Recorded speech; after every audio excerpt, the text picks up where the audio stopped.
Tu maîtrises ton travail. Tu maîtrises ta compétence. Que ce soit copywriting, média buyer, les ads, la gestion des funnels ou toute autre compétence dans le marketing digital. Sauf que chaque mois, tu repars de zéro. Est-ce que tu vis un peu ce que je viens de décrire? Et le pire, c'est que peut-être que sur LinkedIn, sur Facebook, sur Insta, tu vois des prestataires de marketing digital, des freelances, des indépendants qui, eux, gagnent plus d'argent que toi, ont plus de liberté que toi, plus de stabilité que toi. Et on leur propose des rôles de directeur marketing, alors que toi, bah, tu es juste celui qui est sur le côté.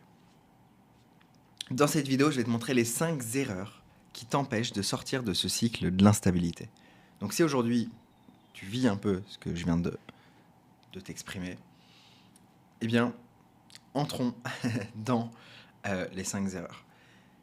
Et ensuite, après les 5 erreurs, je vais te partager comment construire un vrai levier à la place de juste vendre ton temps ou vendre tes missions. Et puis ensuite, je te partagerai tout au long de cette vidéo comment tu peux, en moins de 30 jours, signer ton premier client comme bras droit stratégique et opérationnel, comme directeur marketing.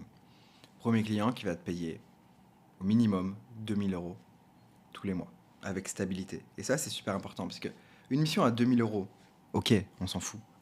Mais par contre, un client à 2000 euros par mois minimum, bah, c'est un client qui te rapporte 24 000 euros dans l'année. Il te faut 3 à 4 clients comme ça. Et t'es très bien en fait. T'es juste très bien. Par rapport à la plupart des freelances, par rapport à la plupart des personnes. Surtout que tu peux faire ça sans avoir à chercher des clients. Puisque ça peut être 4 clients long terme, tu vois.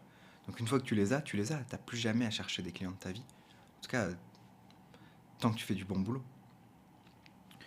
J'ai aidé des copywriters, j'ai aidé des media buyers, des community managers, des funnel builders, même des closers. J'ai aidé des closers à sortir de l'instabilité, à se repositionner et à devenir des vrais piliers dans des business à plus d'1 million d'euros. Business, tu peux rentrer dans un business qui, à partir de 200 000 euros déjà, ça commence à être intéressant pour toi, tu peux commencer à te positionner. Et après, évidemment, quand le business est déjà trop gros, c'est trop tard. Mais entre 200 000 euros à 1 million, c'est parfait. Et ensuite, eh bien, l'idée, c'est que tu amènes le business à plus d'1 million d'euros de revenus avec tes compétences et que tu participes à tout ça. Et ensuite, que tu deviennes directeur marketing de ce business ou de ces business. Un directeur marketing à temps partiel dans 2 à 3 business et que tu sois payé très bien pour chaque business et que, en fait, tu fasses partie du top 1% des marketeurs francophones, tu vois. Et c'est pour ça qu'on a créé d'ailleurs pour ça la Willever Academy, qui est notre incubateur marketing pour former les top 1% des marketeurs, pour les aider à devenir directeur marketing, bras droit marketing des business en ligne, des business d'éducation et de coaching en francophonie. Donc, bref, si tu es intéressé dans tous les cas pour la Willever Academy, tu peux cliquer sur le premier lien en description, tu vas trouver plus d'informations et tu vas retrouver également une vidéo qui va t'expliquer plus en détail comment ça fonctionne, comment devenir directeur marketing, comment level up dans ta posture, dans tes compétences. Mais c'est pas le sujet de cette vidéo. Le sujet de cette vidéo, c'est 5 erreurs qui t'empêchent de sortir du cycle de l'instabilité. Donc la première erreur, c'est peut-être que tu veux tout maîtriser avant d'avancer. Donc peut-être que toi, aujourd'hui, tu veux comprendre avant d'agir. C'est-à-dire que si tu ne comprends pas tout le business, tout un business, comment il fonctionne, si tu n'as pas la certitude que tu peux être sûr de régler le problème, alors tu ne vas pas te positionner sur une opportunité. Si tu ne comprends pas tout le client, toute sa stratégie, tout, absolument tout, et que tu n'es pas sûr à 100% que tu peux lui apporter la valeur, juste tu vas pas avoir confiance en toi et tu vas du coup, tu vas louper l'opportunité. Et ça, c'est une erreur en fait. C'est une erreur parce que je te donne l'exemple d'Alexandre qui est devenu bras droit il y a 1 an maintenant, un peu plus d'1 an.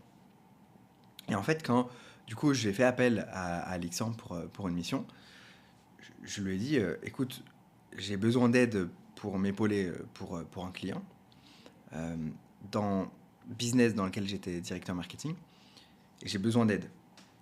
Et je lui dis je suis sûr que tu peux m'aider, mais toi tu le sais pas.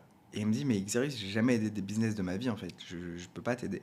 Et je lui dis, si, je sais que tu peux m'aider, mais pour m'aider, tu as besoin de voir les problématiques. Tu pourras jamais m'aider, tu pourras jamais trouver de solution si tu n'es pas face à la situation. Et lui, ça lui paraît, il était impressionné en fait. La première fois qu'il est, là, il était devant, du coup, c'était deux associés, donc deux CEO. Il était devant ses associés. Moi, j'étais là, j'étais à l'aise et tout, et lui, il était un peu en retrait. Et il était stressé avant ce premier call. Et on a fait le premier call. Ensuite, on a fait un débrief avec Alexandre et je lui ai dit alors, qu'est-ce que t'en penses? Il m'a dit waouh, en fait, c'est bon, je sais que je peux les aider en fait.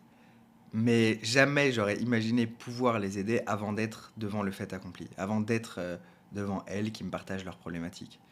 Et ça, en fait, il faut y aller avant d'avoir la certitude de pouvoir vraiment y arriver. Et il y a des choses qui peuvent nous impressionner.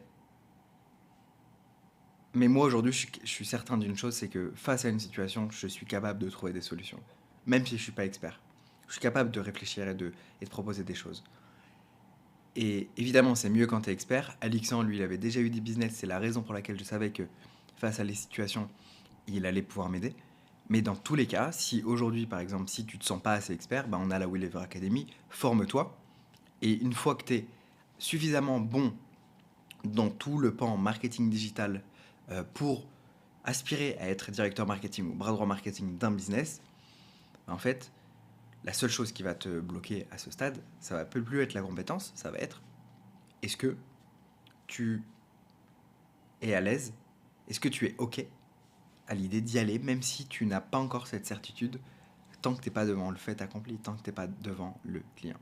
Donc ça, c'est la première erreur, c'est de retarder, d'analyser, de se rassurer sans agir. Donc agis, vas-y, aie confiance en toi et la foi. La deuxième erreur, c'est que même si tu passes cette étape et que tu fais cette deuxième erreur, en fait, tu seras quand même bloqué. Donc là, c'est vraiment 5 erreurs qui font que même si tu as débloqué un truc, si tu fais une des 5 erreurs, tu vas rester bloqué en fait. Donc, deuxième erreur, c'est que peut-être que toi, tu refuses de faire le travail chiant, le travail, entre guillemets, invisible. Le travail chiant, quand tu es un freelance, quand tu es un prestataire, avec le modèle que je propose, tu as à le faire qu'une fois. C'est-à-dire que nous, on veut un modèle, on travaille de manière long terme avec des personnes. Okay, on travaille avec très peu de clients, mais ces clients, on leur apporte énormément de valeur. Et ça, c'est super important puisque si tu travailles long terme avec des clients et que tu travailles avec peu de clients, tu n'as pas besoin de chercher des clients en continu, puisque une fois que tu as atteint ta capacité de clients que tu peux servir, tu ne veux pas monter d'agence, donc tu ne vas pas prendre plus de clients. Tu ne veux pas continuer à prospecter parce que tu n'as plus de place pour prendre plus de clients. Donc, tu fais que ce que tu aimes. C'est ça le modèle idéal pour moi.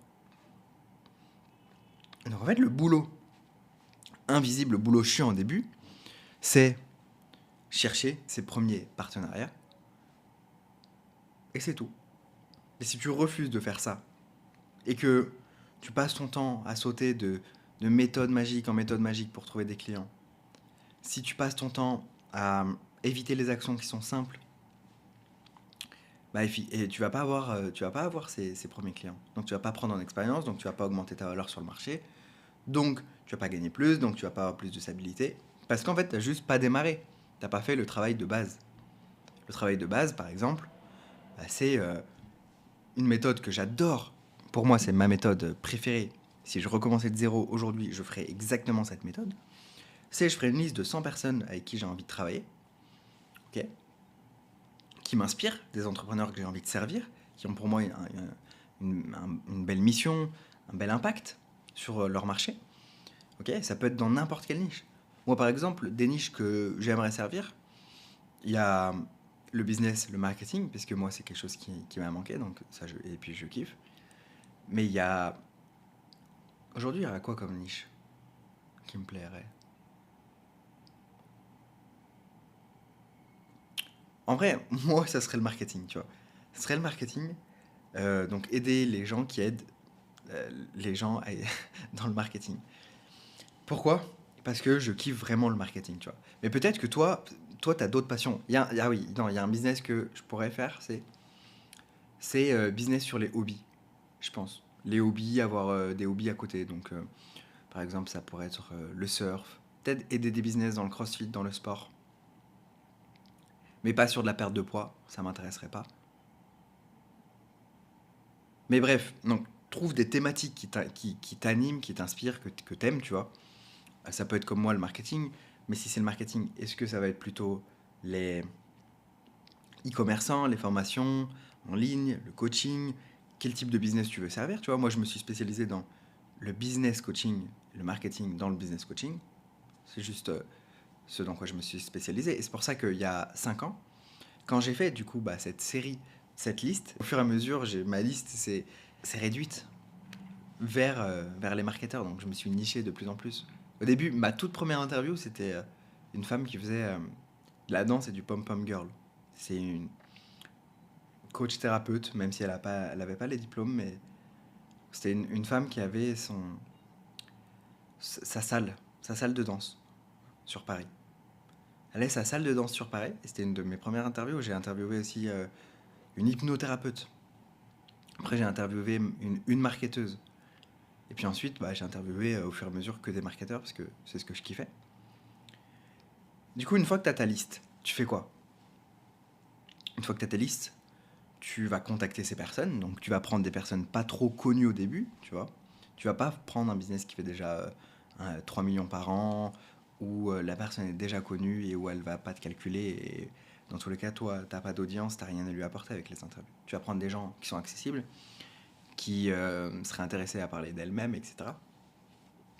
Et une fois que tu contactes cette personne, tu fais des interviews, et à la fin de l'interview, ou au début, naturellement, vous allez discuter, et la personne va te demander, mais qu'est-ce que tu fais toi? Et toi, tu dis, moi, j'aide les entreprises A, X, Y, Z. Donc là, évidemment, le pitch et tous les détails de tout ça, c'est pour les élèves de la Wellever Academy. Mais là, je te donne la stratégie globale, et tu peux déjà l'appliquer. Si tu as vraiment envie d'avoir des résultats, tu peux déjà le faire, tout ça. Tu peux déjà passer à l'action et avoir des résultats et devenir directeur marketing ou bras droit marketing d'un business en ligne. Donc une fois que tu fais ça, tu pitches, tu parles naturellement de ce que tu fais, et dans le lot, forcément, sur 20 interviews, tu vas avoir au moins une à deux personnes intéressées par tes services. Et dans tous les cas, tu as fait 20 interviews, tu as kiffé. C'est pas du temps perdu, tu t'es fait ton réseau sur le long terme, tu as kiffé, tu as appris des choses, tu as interviewé une personne sur un sujet que tu kiffes aussi.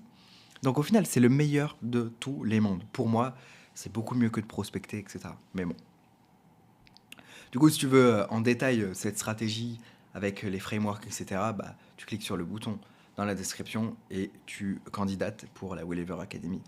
Et tu vois, tout ça, c'est des choses qu'il faut faire. Et donc la deuxième erreur, c'est de ne pas être consistant en fait sur ces choses-là. Troisième erreur, c'est que tu vises trop dès le début. Peut-être que toi, tu vises 20 000 euros par mois, ok? Sauf que tu génères pas encore 5 000. Tu vois, il y a beaucoup de personnes, je les ai au téléphone, ils me disent, ouais, moi, Xarius, je gagne 3 000 euros par mois. Et je voudrais faire 20 000. Ok. Est-ce qu'il n'y a pas une étape entre les deux? Tu vois, tu génères 3 000, comment tu les génères? Tu as deux clients à 1 500, ok. Deux clients à 1 500, qu'est-ce que tu fais pour eux? Pourquoi ils te payent que 1 500, tu vois, ces clients? Pourquoi ils te payent que 1 500? Ça va être dur d'aller à 20 000 avec 3 clients s'ils te payent 1 500, tes clients. Et ils doivent te payer plus, tes clients, si tu veux aller à 20 000. Tu dois apporter plus de valeur. Pourquoi tu n'apportes pas plus de valeur? C'est un problème de compétence, c'est un problème de posture, comment ils te perçoivent, leurs besoins, qu'est-ce qu'il y a? Tu vois? Genre, à partir de ce moment-là, quand tu identifies la cause, le goulot d'étranglement, en fait, tu peux régler. Mais si tu génères même pas 3K, le problème, c'est pas le montant. Le problème, c'est l'approche que tu as. La quatrième erreur, c'est de ne pas avoir de système. Peut-être que aujourd'hui, toi, tu joues le mois pour survivre. Tu veux juste finir le mois et t'as pas de système pour vraiment créer une carrière et capitaliser sur, sur tes compétences, sur tes expériences. Ce que tu devrais, au lieu juste de vouloir finir le mois et payer tes factures, parce qu'avec 3 000 euros par mois, ça doit être quand même compliqué, surtout en France, surtout avec du chiffre d'affaires où tu vas payer 25 à 30% de taxes, etc. C'est quand même peu, tu vois, pour vivre confortablement. Si tu as une famille, Je sais pas si t'es seul, ça va, tu vois, mais si tu commences à avoir une famille, etc., c'est un peu la galère. Surtout si c'est inconsistant, bref. Bon, c'est pas à toi que je vais l'expliquer si c'est ce que tu vis, et c'est ce que j'ai vécu aussi au début, tu vois. 3 000 euros, ça me paraissait énorme. Tu sais, moi, je me disais, le jour où je gagne 3 000 euros par mois, c'est bon. Genre, c'était mon rêve de gagner 3 000 euros par mois. Je me disais, le jour où je gagne 3 000 euros par mois, je mets 1 000 euros par mois de côté, et j'investis, et je fais plein de choses dans ma vie. Et en fait, en étant indépendant, 3 000 euros par mois, c'est pas assez, puisque généralement, quand tu es indépendant, bah, tu as l'instabilité qui va avec. Tu vois. Moi, avec le modèle que j'ai et que je t'enseigne au sein de la Willever Academy, et là dans cette vidéo, c'est un modèle de bras droit qui te permet, avec peu de clients, d'aller chercher des beaux chiffres et à la fois d'avoir la sécurité et de la stabilité. Ça, je sais que bah, ça change tout en fait. J'ai pas cette charge mentale à chaque fin de mois en me disant putain, il faut que je génère de l'argent, tu vois, il faut que je trouve des clients. Et c'est pour ça que je prône ce modèle et que je t'enseigne ce modèle. C'est parce que pour moi, c'est le meilleur modèle pour les deux, en fait, pour le CEO et pour toi. Donc, ce que tu veux, c'est te positionner non pas comme un prestataire, mais comme un vrai partenaire. Ok. Mais pour ça, il faut que tu cibles les bons clients. Et souvent, cibler les bons clients, bah, c'est un problème. Et ça, c'est la 5e erreur, c'est cibler les mauvais clients. Je te parlais tout à l'heure de avoir 2 clients à 1 500 euros.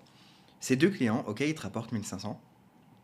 Sauf que à cause d'eux, si tu bosses à plein temps pour eux, à cause d'eux, tu n'as pas des clients à 5 000. Donc en fait, garder ces petits clients t'amène un coup d'opportunité qui t'empêche d'avoir des clients qui te rémunèrent plus en fait. Tu vois. Et peut-être que tu peux avoir les mêmes clients qui te rémunèrent d'ailleurs. Tu peux très bien avoir les mêmes clients qui te rémunèrent, mais il faut apporter plus de valeur et voir dans quelle mesure est-ce que c'est possible. Mais la 5e erreur, en tout cas, c'est de t'adresser aux mauvais clients. T'adresser aux mauvais clients, soit tu t'adresses aux CEO qui n'ont pas de vision, soit tu t'adresses aux CEO qui sont inaccessibles, qui font déjà trop, et tu te prends des murs. Ce que tu veux, quand tu n'as pas surtout encore de preuves sociales, de système, etc., c'est t'adresser à des clients qui sont en début de croissance. Alors certes, tu gagneras moins, oui, mais derrière, tu vas gagner avec eux. Tu vas gagner avec eux. Tu vas te faire la main. Tu vas gagner en confiance. Ils vont gagner en confiance en toi également. Ton impact, il sera beaucoup plus visible que dans un gros business. Tu vas pouvoir construire des études de cas solides. Et ça, c'est super important, c'est le plus important, tu vois. Moi, je parle de gagner le privilège d'être écouté. Et c'est ce que tu veux, en fait. Et ce privilège d'être écouté, tu le gagnes sur le terrain. Et je vais te donner une erreur bonus pour être resté jusqu'ici dans la vidéo. Et l'erreur bonus, c'est peut-être que tu refuses la réalité. Tu refuses l'inconfort. L'inconfort, c'est le non d'un client. Peut-être que toi, tu veux avoir que des oui. Peut-être que tu veux l'aisance sans friction. Et ça t'amène droit dans le mur, en fait. Puisque, en tant que bras droit, tu seras toujours confronté au refus, à la pression, au doute. C'est la raison pour laquelle on a créé la Willever Academy. C'est parce qu'il y a énormément de mastermind et d'incubateurs et de choses pour les CEO, très bien, mais pour les prestataires de l'ombre qui font que les CEO existent, il n'y a rien pour eux.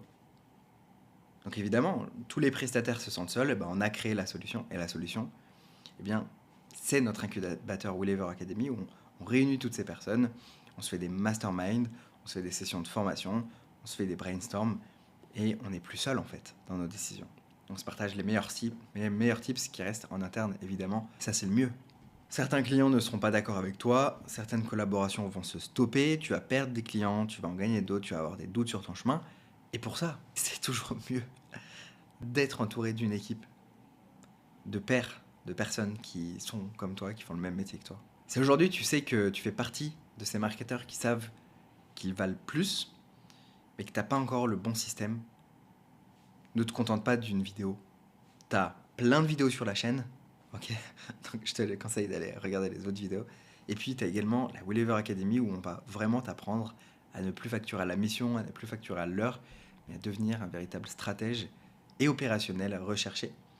On va te montrer tout ce modèle, cette méthode, ce roadmap qui te permet de signer peu de clients, mais des bons clients qui vont te rémunérer à la hauteur de tes compétences et de ce que tu apportes. Donc, si tu veux en savoir plus, le premier lien en description, tu cliques dessus, tu prends un appel et on voit si c'est fait pour toi. On se retrouve dans la prochaine vidéo, c'était Xarius. Ciao.